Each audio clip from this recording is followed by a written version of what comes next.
Present మనం ఇక్కడ యూసుగూడలో ఉన్నాము. ఏదైతే బీజేపీ జెండా మనకు కనిపిస్తున్నాయి కదా, బీజేపీ పార్టీ ఆఫీస్ కి సంబంధించిన బైక్ ర్యాలీ అయితే జరగబోతుంది. బీజేపీ పెద్ద ఎత్తున అయితే ఇక్కడ దిగిపోయింది. సో మనం అందరం చూసుకోవచ్చు ఇక్కడ ఎన్ని బైక్స్ ఇక్కడ ఉన్నాయో. సో వీటికన్నా ఎక్కువ డబుల్ గా ఇక్కడికి రాబోతున్నాయని తెలిసింది. అయితే 3 గంటలకు స్టార్ట్ అవ్వాల్సిన ఈ ర్యాలీ కాస్త లేట్ అయింది, కానీ ఇప్పుడైతే ఈ ర్యాలీ మొదలవబోతుంది. నాకు రైట్ సైడ్ లో చూసుకుంటే మనం ఇక్కడ బీజేపీకి సంబంధించిన క్యాంపెయినింగ్ వ్యాన్ రెడీగా ఉంది అండ్ వెహికల్స్ కూడా ఇక్కడ అన్ని రెడీగానే ఉన్నాయి. ప్రెసెంట్ మనతో పాటు ఏదైతే ఈ క్రౌడ్ కనిపిస్తుందో, ఈ స్పెషల్ గా దీని గురించి మాట్లాడుకోవాలి. ఎందుకంటే ఈ క్రౌడ్ మనకు బీజేపీకి సంబంధించిన క్రౌడ్ కనిపిస్తుందో, ఈ యూత్ మొత్తం ఇప్పుడు బీజేవైఎం గణేష్ ఇక్కడ ఉన్నా కూడా, సో దానికన్నా ముందు నుంచి మహేందర్ భాయ్ ఈ బీజేపీఎం ని రూల్ చేసిండ్రు కాబట్టి, సో ఆయనకు సంబంధించిన యంగ్స్టర్స్ ఎవరైతే ఉన్నారో తెలంగాణ వ్యాప్తంగా, సో వాళ్ళందరి గురించి మనకు తెలిసిందే. ఇదంతా ఈ సైన్యాన్ని తయారు చేసింది మహేందర్ భాయ్. మహేందర్ భాయ్ నమస్తే, ఎట్లున్నారన్నా?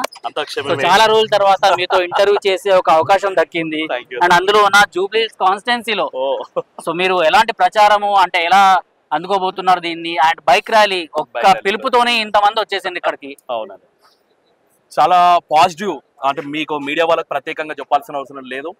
ఎందుకంటే రోజు రోజుకు మీడియాకు సంబంధించినటువంటి గ్రాఫ్, ఏదైతే ప్రచారంకి సంబంధించినటువంటి గ్రాఫ్ కావచ్చు, పార్టీకి సంబంధించినటువంటి ఓటింగ్ గ్రాఫ్ కావచ్చు, రోజు రోజుకు పెరుగుతూ ఉన్నది. ఆల్రెడీ ఆల్మోస్ట్ మేము సోషల్ మీడియాలో ముందుగానే ఉన్నాం. ప్రజలని గడప గడపకు వెళ్ళి ప్రజలందరినీ కూడా కలవడంలో అన్ని పార్టీల కన్నా ముందర ఉన్నటువంటి పార్టీ ఏదైనా ఉందంటే భారతీయ జనతా పార్టీ మాత్రమే. ముఖ్యంగా మా కిషన్ రెడ్డి అన్న గారు కావచ్చు, లేకపోతే రామచంద్రన్న గారు కావచ్చు, లేకపోతే లంకల దీపక్ అన్న గారు కావచ్చు, వీళ్ళందరూ కూడా ప్రచారం వినూత్న స్థాయిలో చేస్తా ఉన్నాం. మొన్నటికి మొన్న ఏదైతే కార్పొరేట్ బాంబింగ్ అని చెప్పేసి విస్తృత స్థాయిలో ప్రచారం, అంటే ఒక చార్జ్ షీట్ కూడా రిలీజ్ చేసిండు కదా. చార్జ్ షీట్ కూడా ఏముంది అసలు చార్జ్ షీట్? ఒక్కసారి మా వ్యూవర్స్ కి మేము ఏమంటున్నాం అంటే, ఏదైతే ఇప్పుడు గతంలో మీ అందరు కూడా తెలుసు, మనం అందరూ కూడా స్ట్రగుల్ అయినాం టీఆర్ఎస్ గవర్నమెంట్ లో. ఏదైతే మనం పార్టీకి సంబంధించినటువంటి 10 ఏళ్ల పాటు టీఆర్ఎస్ గవర్నమెంట్ రూల్ చేసిందో, రూల్ చేసినటువంటి పార్టీ ఏదైతే తెలంగాణ ప్రజలని మభ్యపెట్టి మాయేసి మోసాలు చేసినటువంటి విధానాన్ని ప్రజలకందరూ కూడా తెలియజేసినాం. లాస్ట్ మూమెంట్ లో ఉన్నటువంటి కాంగ్రెస్ పార్టీ సడన్ గా ఎంట్రీ అయిపోయి ఏదైతే అంటే అబద్ధపు హామీలు, అంటే తీర్చలేనటువంటి హామీలు తెలంగాణ ప్రజలకు ఇస్తూ, అంటే మీకు నెలకు 4,000 రూపాయలు ఇస్తామని చెప్పేసి, యువ వికాసం అని చెప్పేసి, లేకపోతే విద్యార్థులకు విద్యా భరోసా అని చెప్పేసి ఒక 5 లక్షల రూపాయలు అని చెప్పేసి, అమ్మాయిలకు స్కూటీలు అని చెప్పేసి, అంటే ఇలా చెప్పుకుంటూ పోతా ఉంటే అసలు తీర్చలేనటువంటి హామీలన్నీ కూడా ఇచ్చి ప్రజలని మోసం చేసి ఓట్లు దండుకున్నటువంటి రేవంత్ రెడ్డి గారు వచ్చి తెలంగాణ ప్రజలకు ఏమన్నా చేసినంటే ఏం చేయలేడు.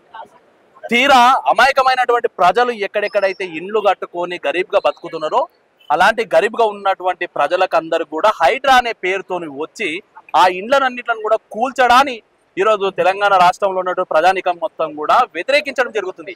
ఈ ఎన్నికలలో చూడండి, ఈ రోజు వచ్చినటువంటి యువత అంతా కూడా ఎక్కడ కూడా పేమెంట్ ఇచ్చినటువంటి వ్యక్తులు కాదు, ఎక్కడ కూడా ప్రలోభ పెట్టినటువంటి వ్యక్తులు. చాలా మంది బీరు బిర్యానీ మాట్లాడుతూ ఉంటారు, బట్ బీజేపీలో నేను కూడా చూసినా కాబట్టి బీరు బిర్యానీ అన్న కాన్సెప్ట్ ఇక్కడ ఉండదు అన్నమాట. సో ఫ్రెండ్లీగా వస్తారు. నేను స్టార్టింగ్ లో మీకు ఒక మాట చెప్తున్నా, యూత్ ఏదైతే ఈ ఫోర్స్ ఉందో, ఈ ఫోర్స్ ని మొత్తం నడిపించింది ఇంతకు ముందు నుంచి అండ్ ఇప్పటికీ. అండ్ గణేష్ కి కూడా సపోర్ట్ చేస్తుంది, గణేష్ ని కూడా నిలబెట్టి సో ఫైట్ చేసి కలిసి ఫైట్ చేస్తున్నారు అనేసి మనం అనుకోవచ్చు. చాలా మంది మీరు గమనించండి, చాలా మంది నిరుద్యోగులు అన్న మేము మోసపోయిన, మా దగ్గరికి రాహుల్ గాంధీ వచ్చిండు, ప్రియాంక గాంధీ వచ్చింది, యూత్ డిక్లరేషన్ అన్నారు, మాకు ఉద్యోగ అవకాశాలు అన్నారు, జాబ్ క్యాలెండర్ అన్నారు, మా దగ్గరకు వచ్చి ఓట్లు వేసుకొని పోయారన్న, మమ్మల్ని అన్యాయం చేసిరన్నా, మీరు మాకు ఒక రూపాయి ఇవ్వాల్సిన అవసరం లేదు, మాకు ఉండడానికి ఇల్లు ఇవ్వాల్సినటువంటి అవసరం లేదు, ఈ అబ్బాయికి ఎక్కడి నుంచో వచ్చింది, ఈ అబ్బాయికి ఇల్లు కూడా నారాయణపేట నుంచి వచ్చింది, ఇక్కడ వ్యవస్థ కూడా లేదు, కానీ ఉండి ప్రచారం చేస్తుండు. ఇక్కడ తెలంగాణ రాష్ట్రంలో హెడ్ క్వార్టర్లోనే కాంగ్రెస్ పార్టీ విద్యార్థులను నిరుద్యోగులను మోసం చేసింది, మా నారాయణపేట ప్రజలను కూడా మోసం చేసే ప్రమాదం ఉంది. కాబట్టి మేము ఇక్కడనే దీన్ని కట్టడి చేస్తామని చెప్పి ప్రజలందరూ కూడా వచ్చి ఇక్కడ మాట్లాడుతున్నారు, బైక్లు వేసుకొని వచ్చి ప్రచారం చేస్తారు. మొన్నటికి మొన్న గాడిద మీద కాంగ్రెస్ కి ఓటు వేద్దని చెప్పేసి మైనార్టీలు అందరూ కూడా ఓటు ప్రచారం చేస్తా ఉన్నారు. మరీ ముఖ్యంగా మా దగ్గర ఉన్నటువంటి జూబ్లీస్ లో అమ్మవారి గుడిని కూల్చిరు, మా కమ్యూనిటీలో ఉన్నటువంటి అమ్మవారి గుడిని కూల్చిరు.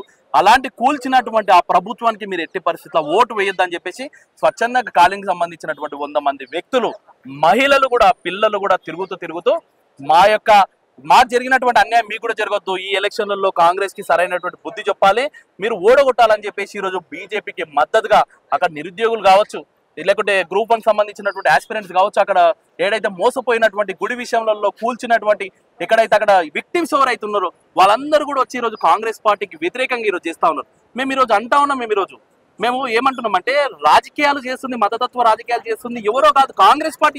నేను అదే క్వశ్చన్ అడుగుతా. కాంగ్రెస్ పార్టీ ఈ రోజు జూబ్లీ హిల్స్ కి సంబంధించిన ఏదైతే కాన్స్టిట్యున్సీలో ప్రతి ఒక్కరు బీఆర్ఎస్ కానివ్వండి, కాంగ్రెస్ కానివ్వండి, వీళ్ళందరూ క్యాంపెయిన్ చేసేటప్పుడు నిజంగా ఇది ఒక జూబ్లీస్ కి సంబంధించిన ఎన్నికలు జరుగుతున్నాయా లేకపోతే ఓల్డ్ సిటీకి సంబంధించిన ఎన్నికలు జరుగుతున్నాయా అనేసి ఒక డౌట్ వస్తుంది. బికాస్ క్యాప్లు పెట్టుకోవడం కావచ్చు, లేకపోతే ఇక్కడ ఉన్న జనాలు ఎవరైతే ఉన్నారో వాళ్ళ ముందర పాకిస్తాన్ ని పొగడము, భయము, సపోర్ట్ చేసేలాగా ముఖ్యమంత్రి స్థాయి ఉన్నటువంటి వ్యక్తివి ఈ రోజు మేము మిమ్మల్ని అడుగుతా ఉన్నాం. నువ్వే కదా మీడియా ముందరకు వచ్చి ఏం బండి సంజయ్ గారు మీరు గుడి కట్టిస్తారా అని చెప్తారా, మీరు అభివృద్ధి గురించి చెప్పారా అని చెప్పినటువంటి వ్యక్తులు మీరు. కేటీఆర్ కావచ్చు, అక్కడ రేవంత్ రెడ్డి కావచ్చు. అరే భయ్, కూల్చినటువంటి గుడి గురించి మాట్లాడినా మేము ఈరోజు ఖాళీగా ఉన్నటువంటి పెరేడ్ గ్రౌండ్ లో మేము గుడిని కడతామంటే మీరు మమ్మల్ని తిట్టండి, కానీ కూల్చినటువంటి గుడి గురించి మేము మాట్లాడితే మతతత్వమైన. కానీ ఇదే కేటీఆర్ గారు గ్రేవ్ యార్డ్ గురించి లేనటువంటి గ్రేవ్ యార్డ్ మీకు ఇస్తాము, మీరు గనక ఒకవేళ నాకు అధికారం వచ్చిందంటే ఆ ప్లేస్ లేకపోతే సొంత నిధులతో కట్టిస్తా అన్నటువంటి వ్యక్తివి గుళ్ళ గురించి మాట్లాడకండి. మీరు గుళ్ళ గురించి కాదు నేను వచ్చింది బాత్రూమ్లు అడగండి, రోడ్లు అడగండి అంటే బుద్ధి గడ్డి తిన్నావా లేకుంటే నువ్వు కడుపుకు అన్నం తింటున్నావా లేకుంటే పేడ తింటున్నావా అనేది ఆత్మ పరిశీలన చేసుకోవాల్సినటువంటి అవసరం కేటీఆర్ కు ఉంది. మళ్ళీ ఇంకో పనికి మాలాంటి వ్యక్తి ఇంకోటి ఉన్నాడంటే అది రేవంత్ రెడ్డి గారు. ఏం చెప్పినావు అండి, ఎన్నికల కన్నా ముందు ఏం చెప్పినావు? తెలంగాణ రాష్ట్రాన్ని నేను అభివృద్ధి చేస్తా అన్నావు. తెలంగాణ రాష్ట్రంలో ఎవరికి ఏ అన్యాయం జరిగినా ఏ కష్టం వచ్చినా నేను చూసుకుంటా అన్నావు. కానీ నువ్వు వచ్చిన 2 ఏళ్లలో అందరి రోడ్ల మీద పడేసినావు. అరే నీకు అప్పే పుడతలేదు అన్నటువంటి వ్యక్తివి ఢిల్లీకి పోతే చెప్పులను కూడా ఎత్తుకపోతారు అనుకుంటున్నట్టు ఆ వ్యక్తివి ఈరోజు తెలంగాణ రాష్ట్రంలో ఉప ఎన్నికలు జరుగుతున్నటువంటి సందర్భంలో జూబ్లీ హిల్స్ ప్రజలకు ఏ విధంగా హామీ ఇస్తున్నావు? నువ్వు నవీన్ కుమార్ యాదవ్ గారికి నువ్వు ఏదైతే సీటు డిక్లేర్ చేసినప్పుడు నీ పార్టీ కార్యాలయంలో సంబరాలు చేసుకోవాలన్నా, ఎంఐఎం పార్టీ ఆఫీస్ లో సంబరాలు చేసుకోవాలన్నా, నీ పార్టీ కార్యకర్తల కన్నా ముందు పోయి ఎంఐఎం పార్టీ కార్యాలయంలో మావన్ సీట్ వచ్చిందని ఎందుకు లోపకారి ఒప్పందాలు ఎందుకు చేసుకుంటున్నారు? మీ బీజేపీకి సంబంధించిన ఓల్డ్ సిటీ ఎవరైతే నాయకులు ఉన్నారో వాళ్ళతో కూడా మాట్లాడడం జరిగింది. జూబ్లీస్ లో రోడ్ నంబర్ 36 కావచ్చు, 45 కావచ్చు, కేవలం అవి మాత్రమే రోడ్లలా కనిపిస్తున్నాయి. బట్ ఈ గ్రౌండ్ లో మీరు ఎవరైతే తిరుగుతున్నారో మురుగునీళ్లు ఇవన్నీ రోడ్ల పైన అలానే యథేచ్ఛగా ఉన్నాయనేసి అంటారు. సో దీనిపైన మీరేమంటారు? నేను అంటున్నా కదా, ఇప్పుడు 10 ఏళ్ల పాటు పరిపాలించినటువంటి కేటీఆర్ గారు నువ్వే కదా రూరల్ డెవలప్మెంట్ కి అర్బన్ డెవలప్మెంట్ కి మొత్తం కూడా ఉన్నది నువ్వే కదా, ముఖ్యమైన శాఖలు చూసుకుందంతా కూడా నువ్వే కదా. 10 ఏళ్ల పాటు ఈ యొక్క జూబ్లీస్ లో నువ్వు చేసినటువంటి అభివృద్ధి ఏంటి చెప్పు నువ్వు. నేను ఏమంటున్నా, ఆదిలాబాద్ లో ఉన్నటువంటి ఒక మారుమూల గ్రామంలో ఉన్నటువంటి అభివృద్ధి కూడా జూబ్లీస్ లో లేదు. నడుచుకుంటూ పోతుంటే కంపు వాసన, నడుచుకుంటూ పోతుంటే మురుగునీళ్లు పొంగి పొర్లుతున్నాయి మొత్తం కూడా. ఏం అభివృద్ధి చేసినావు అని ఏ ముఖం పెట్టుకొని వచ్చి నువ్వు ఈరోజు ఈ యొక్క బై ఎలక్షన్ లో ఓట్లు అడుగుతా ఉన్నావు? నీకు ఇచ్చిన 2 ఏళ్లలో నువ్వు ఎక్కడ కూడా అభివృద్ధి చేయనటువంటి వ్యక్తివి ఈరోజు ఇదే రేవంత్ రెడ్డికి నేను సవాల్ చేస్తా ఉన్నాను. నువ్వు దమ్ము ధైర్యం కనుక ఉన్నట్లయితే నువ్వు జూబ్లీహిల్స్ గడ్డ మీదకి వచ్చి నేను జూబ్లీహిల్స్ కి 2.5 ఏళ్లలో నేను గిది చేసిన గివి ఇచ్చిన అని చెప్పే అంత ధైర్యం నీలో ఉందా? నేను కేటీఆర్ కూడా చెప్తా ఉన్నాను, నువ్వు నీ 10 ఏళ్ల పరిపాలనలో నువ్వు ఈ జూబ్లీహిల్స్ ప్రజలకు ఏమైనా అభివృద్ధి చేసినటువంటి విధానం నువ్వు చెప్పినావా?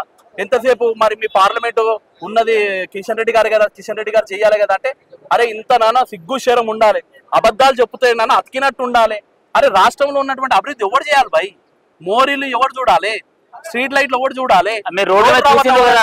మేమేమంటున్నామంటే ఈ రోజు తెలంగాణ రాష్ట్రంలో సెంట్రల్ కి సంబంధించినటువంటి రైల్వే స్టేషన్స్ కావచ్చు, సెంట్రల్ కి సంబంధించినటువంటి ఇన్స్టిట్యూషన్లు కావచ్చు, నేషనల్ హైవేస్ కావచ్చు, లేక నేషనల్ హాస్పిటల్స్ కావచ్చు, ఎంత శరవేగంగా అభివృద్ధి చెందుతూ ఉన్నాయి. అది సెంట్రల్ గవర్నమెంట్ అండర్ లో ఉన్నటువంటి యూనివర్సిటీలు ఇవన్నీ కూడా అభివృద్ధి చెందడంలో మా యొక్క పాత్ర చాలా ఉన్నతంగా ఉన్నది. కానీ ఇలా మోడీలు చూసేటువంటి ఇవన్నీ కూడా ట్యాక్స్ రూపంలో తెలంగాణ రాష్ట్రం నుంచి కేంద్రంకి వెళ్తే కేంద్రం నుంచి వచ్చేంత డబ్బు మొత్తం కూడా డైరెక్ట్ రాష్ట్ర అకౌంట్లకు పడుతుంది. మీరు పందికొక్కుల్లాగా మీరు తింటూ మీ జోబులు నింపుకుంటూ ఉంటుంటే ఈ యొక్క రోడ్డు వ్యవస్థ ఇట్లుండకుంటే ఇంకెట్లుంటది. కాబట్టి ఇప్పటికైనా తెలంగాణ రాష్ట్రం ఫైనల్ గా జూబ్లీహిల్స్ సంబంధించిన ఓటర్లు ఎవరైతే ఉన్నారో వీడియో చూస్తున్న వాళ్ళకి ఏం చెప్పాలనుకుంటున్నారు? ప్రజలకందరూ కూడా ఒకటి చెప్తా ఉన్నాం, మేమంతా కూడా దయచేసి ఈ యొక్క బై ఎలక్షన్ లో జూబ్లీహిల్స్ లో ఉన్నటువంటి అందరూ కూడా భారతీయ జనతా పార్టీకి ఓటేయడానికి సిద్ధంగా ఉన్నారు. మరి ముఖ్యంగా మైనార్టీలు అందరూ కూడా భారతీయ జనతా పార్టీకి ఓటేయడానికి సిద్ధంగా ఉన్నారు. ఈ 2 పార్టీలు కూడా అక్కడ ఓల్డ్ సిటీని అభివృద్ధి చెందలేరు. ఈ 2 పార్టీలు కూడా మైనార్టీలు మోసం చేసినాయి. కాబట్టి మేము మైనార్టీలుగా మాకు ఏదైనా మంచి చేసిందంటే అది గవర్నమెంట్, బీజేపీ గవర్నమెంటే, అక్కడ నరేంద్ర మోడీ గారు మాత్రమే. కాబట్టి మేము వేస్తామని చెప్పేసి అక్కడ మైనార్టీలు అంటా ఉన్నారు. మాకు మా యొక్క అభివృద్ధికి పాటుపడేటువంటి వ్యక్తులు ఎవరైనా ఉన్నారు అంటే అది బీజేపీ అని చెప్పి సామాన్యమైన ప్రజలు కూడా అదే కోరుకుంటా ఉన్నారు. కాబట్టి ఈ యొక్క బై ఎలక్షన్ లో భారీ మెజార్టీతో బీజేపీని గెలిపియండి. ఈ 2 పార్టీలను కూడా భూస్థాపితం చేయండి, సమాధి చేయండి. అప్పుడే వీళ్ళకి సరైనటువంటి గుణపాఠం చెప్పినోళ్ళుగా మీరు చరిత్రలో నిలిచిపోతారని చెప్పేసి ఒక సందర్భంగా తెలియజేస్తా ఉన్నా. Thank you.